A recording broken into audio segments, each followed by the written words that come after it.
Ju njohim me edicionin informativ të lajmeve. Kjo është Radio 7. Franca i kujton Maqedonisë së Veriut se hapja e negociatave baret nga ndryshimet kushtetuese. Ambasadori francez në Shkup, Christophe Lerigoler, tha se aktualisht është periudha kur Bashkimi Evropian po tregon gatishmëri të shtuar për zgjerimin dhe se Franca ofron mbështetje për reformat në Maqedoninë e Veriut. Por sipas tij, hapja e klastrave në procesin e negociatave të vendit me Bashkimin Evropian është e kushtozuar me ndryshimet kushtetuese. Je crois qu'il y a plusieurs, il y a quelques sujets à distinguer ici. Je commencerai, et c'est logique si j'ose dire, par parler du cluster 1, ce qu'on appelle le cluster des fondamentaux.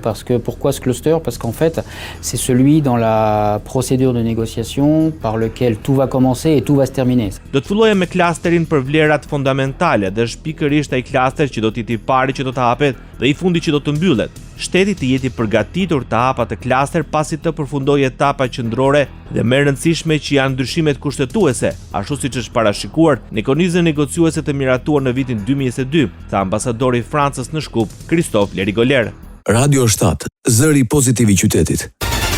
Kryeministri Edi Rama është i bindur se Shqipëria po ecën e pandalur me hapa konkrete të sigurt për përmbushur reformat që na parafrojnë me standardet europiane. Në një takim informues mbi çërinë negociatave me Bashkimin Evropian, kreu i qeverisë shqiptare vlerësoi se rritja e kapaciteteve institucionale sjell dhe forcim të rendi ligjor, jo thjesht në ushtrimin e pavarur gjyqësor, por dhe në drejtim të ushtrimit të pushtetit të çdo institucioni në funksion të zbatimit të ligjit dhe garantimit të drejtave të qytetarëve. Ministri e Shtetit dhe kryenegociatorja Majlinda Dhuka vlerëson se Shqipëria është në rrugën e dur drejt familjes europiane për të përmbyllur kushtet dhe kriteret e antarësimit deri në fund të vitit 2027. Në takimin ku të pranishëm ishin kryeministri Edi Rama, ministra e zëvendës ministra dhe qeverisë, Dhuka tha se Shqipëria ecën me hapa të sigurt pas një ndërprerje në rrugën drejt familjes europiane, si dhe në përgatitjen teknike ashtu dhe në pikpamjet e vullnetit politik të reformave të qeverisë dhe të gjithë institucioneve.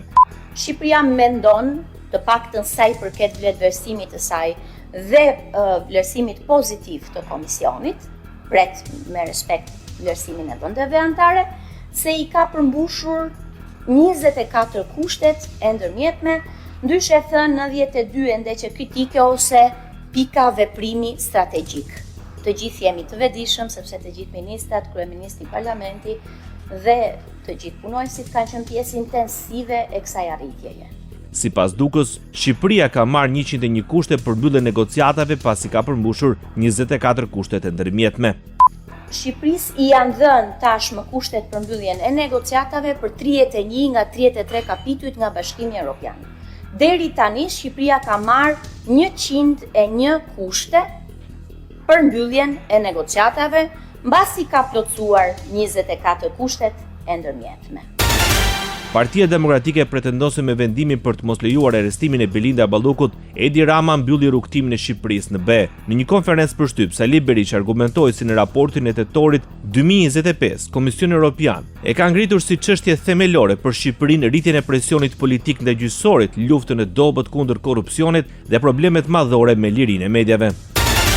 Deputeti i Partisë Demokratike Tritan Sheu paraqet në kuvend nismë ligjore që synon sipas tij mbrojtjen e fëmijëve dhe adoleshentëve nga ato që cilëson si koncepte gender ideologjike. Në një deklaratë publike Sheu vlerëson se nisma synon të vendosë kufizimin në arsimin parauniversitar dhe në hapësirat publike, duke ndalur përfshirjen në tekste shkollore dhe aktivitetet edukative të koncepteve që lidhen me identitetin gjinor, ndryshimin e seksit dhe familjet LGBTQ. Propozimi përfshin dhe ndalimin e përmbajtjeve të tilla në media dhe botimet të dedikuara për të mitur, si dhe kufizimin e pjesëmarrjes adoleshentëve deri në 18 vjeç në aktivitete që promovojnë këto koncepte. Ndoqët lajmet shkurt në Radio 7, zëri pozitiv i qytetit.